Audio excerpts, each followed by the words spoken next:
Hello friends, आज आम Cyclopam suspension विषय जानिबा। यार लाभ कौन, साइड इफेक्ट कौन, यह किपर व्यवहार करा उचित, ताहा सहित एथिरे कौन उपादान रही जानिबा।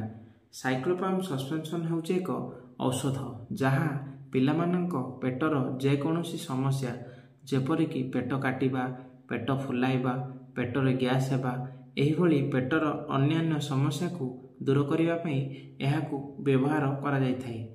एथिरे डाइसाइक्लोमाइन एवं साइमेथिकोन नामक दुईटी मुख्य उपादान रहिछि।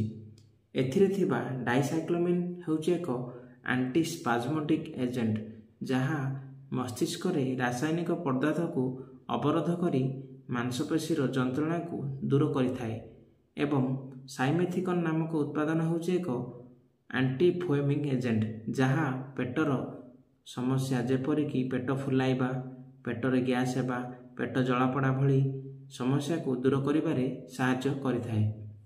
नेक्स्ट जानिबा एही साइक्लोपाम सस्पेंशन रो साइड इफेक्ट कौन रही।